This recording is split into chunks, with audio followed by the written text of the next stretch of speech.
Hello everybody, Drew with Greenbox Solar. Today we're going to talk a little bit about inverters and just get some real basics on basically 3 different types of inverters that are available for residential setups and a little bit of crossover into some commercial, but I'm not going to get real technical into different brands, different manufacturers, because there are some differences in these type of inverters with different manufacturers, but just a quick overview and thoughts as to that might help you make a decision which one might be best for you both now and looking down the road as you might change your system. So 3 different types of systems. There's a string inverter setup, there's a string inverter with optimizers, and there's a microinverter setup. We'll go through what each one of those means. So first, a string inverter simply means that all the panels are connected in one big string. Think of like an old set of Christmas lights where every light bulb was connected. You pull one light bulb or one goes bad, the whole thing shuts off.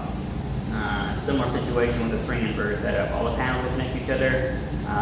All that DC power coming off the roof or off the array, feeding into one string inverter, which converts it to AC. It might look something like this. This is not a string inverter, or designing a string inverter. This is meant to be used with optimizer, but it might look something like this. Just an inverter on your wall, and then that feeds it into your home system. So very cost-effective system, and there could be reasons to use this in residential. Certainly if there's just no shading issues, that wide open roof, and you're not terribly concerned about panels going out or something that might cause the system to efficiency to be lower. But just keep in mind that if something does happen to one panel, one maybe gets dirtier than the other or whatever, it will drop the efficiency of the whole system down to kind of that worst case scenario. You also can't monitor each panel independently, so you can't see what the host system is outputting, whether it's working properly from the inverter in most cases, either from an online monitoring service or on a display like this on the inverter, but it doesn't give you a whole lot of specific information at all, which is just nice to know, and it's really useful with troubleshooting. So if something does happen to a panel and it's not visibly clear as to which panel that is, it can be expensive and time-consuming to go and test every panel in your system to determine the problem, whereas that's not the case with both other kind of systems we'll talk about. So they are still used, string inverters still used pretty commonly in larger commercial and utility type setups where it might be ground mounted or avoiding all shade, and it's just more cost effective that way.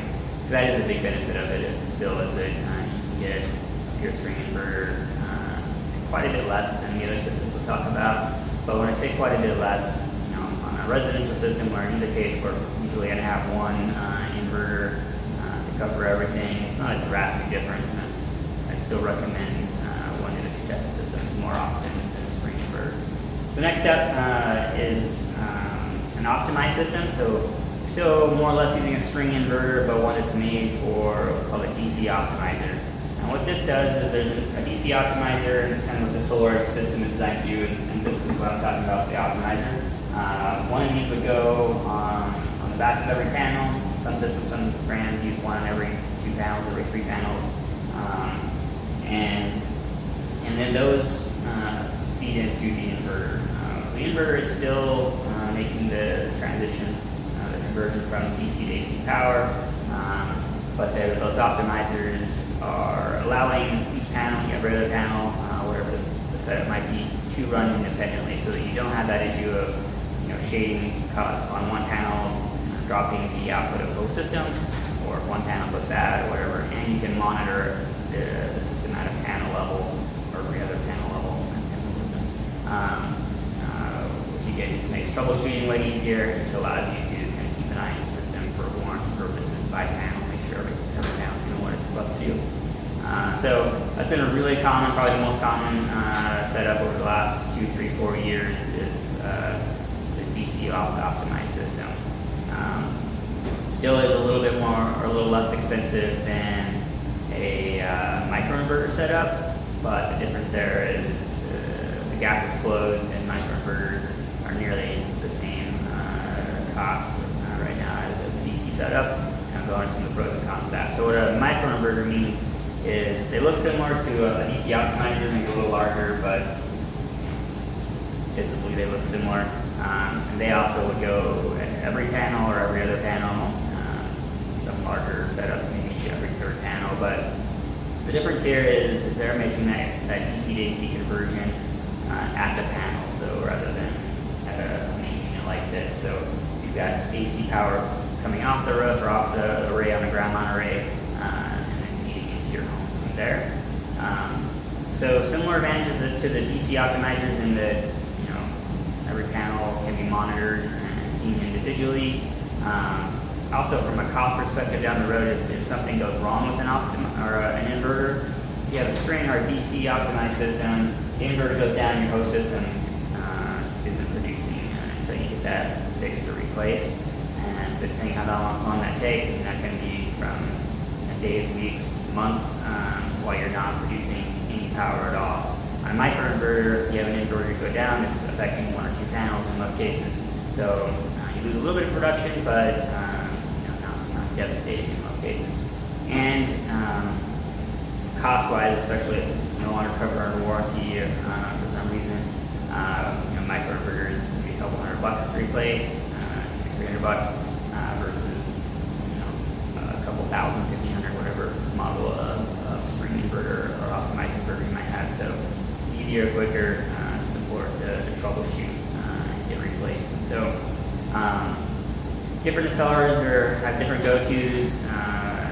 Greenbox, we're pretty much only using microinverters, kind of our default, unless there's just a very specific reason, like a commercial ground mount array where it wouldn't be as cost effective to do that, but that's kind of what we've chosen to do. Cost-wise, like I said earlier, it's pretty much the same.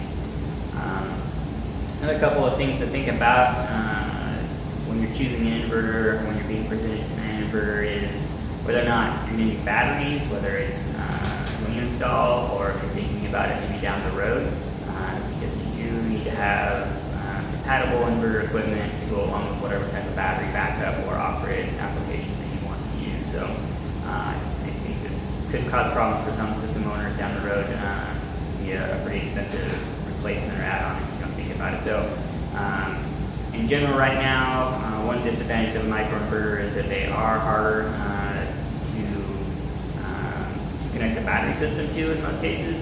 There are some systems kind of on the horizon. I know some companies out there working on solutions to this, but in general, not as many battery options that you can connect to an